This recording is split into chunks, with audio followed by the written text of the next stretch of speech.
tidak menentu, Jack Miller juga memiliki waktu yang terbatas untuk mengamankan posisinya di luar pedok Grand Prix. Menjelang Grand Prix Hungaria, Miller mengungkapkan rasa frustasinya atas penundaan keputusan Yamaha mengenai siapa yang akan mengisi kursi terakhir di tim Pramac Yamaha untuk musim 2026. Pembalap asal Australia itu menyatakan bahwa ia memiliki opsi lain yang menunggunya, dan ia harus segera mengambil keputusan jika Yamaha tidak kunjung memberikan kepastian. Harapan Miller sempat meningkat ketika Yamaha tampaknya gagal merekrut Diogo Moreira. Namun kini nama pemimpin klasmen Moto2 Manuel Gonçalves justru muncul sebagai kandidat kuat untuk mendampingi Toprak Razgatlioglu. Jika pada akhirnya Miller harus meninggalkan Pramac, opsinya di kejuaraan dunia Superbike WTSPK cukup banyak, tetapi terbatas. Beberapa tim pabrikan seperti Ducati dan Kawasaki sudah memiliki susunan pembalap yang lengkap. Ini menyisakan 3 potensi kursi pabrikan baginya, di Yamaha, Honda, dan BMW. Rumor telah lama mengaitkannya dengan kursi di tim Honda. Peluang di tim pabrikan Yamaha tampaknya kecil mengingat rasa frustasinya saat ini. Sementara komitmen jangka panjang BMW di WTSPK setelah 2026 masih belum pasti yang bisa menjadi faktor penghalang. Pilihan untuk bergabung dengan tim satelit di Superbike juga terlihat sulit karena tim-tim satelit teratas sudah memiliki pembalap. Realitasnya adalah meskipun Miller memiliki pilihan saat ini, para pabrikan di WTSPK suka untuk segera mengamankan susunan pembalap mereka. Oleh karena itu, penundaan dari Yamaha membuat frustasinya sangat bisa dimengerti. Karena ia terjebak dalam ketidakpastian, sementara opsi lainnya mungkin akan segera tertutup.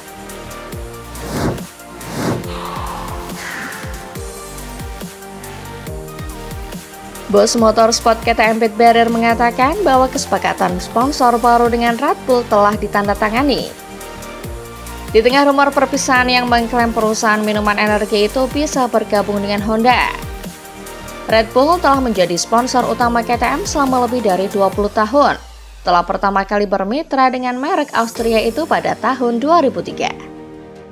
Awal pekan ini muncul sebuah laporan dari GP1 yang mengklaim bahwa Red Bull bisa meninggalkan KTM untuk menjadi mitra utama di Honda mulai musim depan. Namun Pit Barrier dengan tegas membantah rumor-rumor ini. Ia justru mengumumkan kabar yang jauh lebih baik.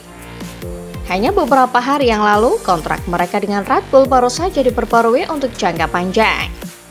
Ia menekankan bahwa kemitraan ini yang telah berlangsung sejak 2003 sangat berarti bagi mereka. Menurut Barrier, tanpa bantuan dari Red Bull, mereka tidak akan bisa mempertahankan semua proyek balap mereka tetap berjalan selama krisis finansial besar yang mereka hadapi musim dingin lalu. Ia menegaskan bahwa kemitraan ini berarti jauh lebih dari sekedar kontrak. Rumor ini muncul setelah kemitraan jangka panjang Honda dengan Repsol sebagai sponsor utama berakhir pada tahun 2024 yang membuat tim pabrikan Jepang itu kini memiliki sponsor baru. KTM sendiri telah menikmati peningkatan performa belakangan ini setelah menjalani musim 2025 yang sebagian besar sulit. Mereka kembali naik podium di Grand Prix Ceko dan pembaruan pada motor RC16 memberikan peningkatan performa lebih lanjut di Austria, di mana Pedro Acosta berhasil meraih podium di sprint dan finish keempat di balapan utama.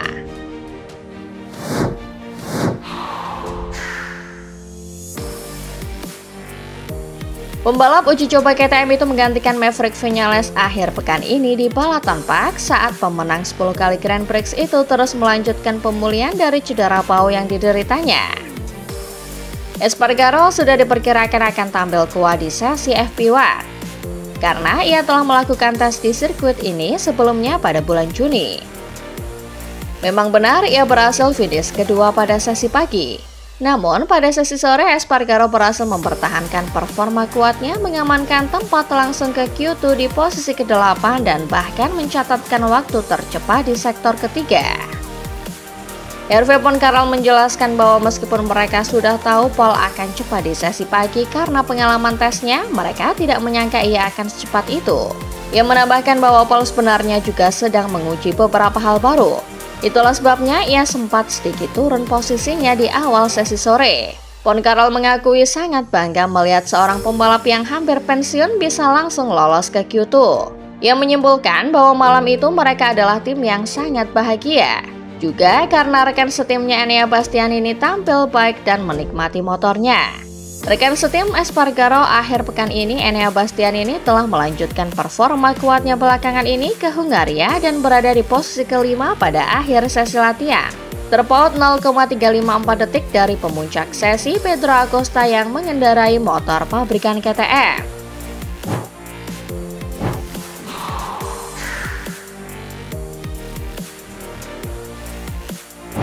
Pedro Acosta menjadi yang tercepat di kelas MotoGP, bahkan di depan Marc Marquez. Secara mengejutkan selisihnya hanya 0,006 detik. Tetapi memang benar bahwa pembalap KTM itu menjalani hari yang baik hari ini di sirkuit baru Balaton. Mengenai perasaannya finish di depan Marquez, Acosta menyatakan untuk saat ini baru hari Jumat, dan mereka akan lihat bagaimana hasilnya di hari Sabtu. Namun ia merasa senang karena telah bekerja dengan cukup baik sepanjang hari, untuk memahami di mana ia perlu lebih banyak berimprovisasi dan di mana mereka bisa sedikit memperbaiki motor. Ia juga merasa lega karena masalah yang ia hadapi dalam beberapa akhir pekan terakhir cukup mirip sehingga solusinya pun kurang lebih sama. Ia menyoroti bahwa sejak mereka memasang fairing baru, ia mampu mencatatkan putaran cepat yang lebih mudah. Dengan fairing lama, ia merasa lebih kesulitan. Meskipun tampil cepat, pembalap KTM itu tetap rendah hati. Ia menekankan bahwa mereka tidak bisa berharap untuk langsung memenangkan kejuaraan dunia atau bertarung untuk kemenangan. Tujuannya adalah untuk menemukan konsistensi di 5 besar dan secara bertahap membangun posisi di sana. Menurutnya, mereka masih belum berada di level Ducati, jadi harus sangat realistis. Ia juga menceritakan tentang insiden headset yang dialaminya. Untungnya, ia tidak mengalami cedera serius meskipun kecelakaannya cukup keras. Acosta juga menekankan betapa krusialnya posisi start di sirkuit Balaton. Menurutnya, ini akan menjadi balapan yang sulit karena tidak banyak titik untuk menyalip. Ia mencontohkan bagaimana ia kesulitan melewati Bezzecchi yang lebih lambat darinya saat sesi latihan. Oleh karena itu, siapapun yang start di depan akan memiliki keuntungan yang sangat besar.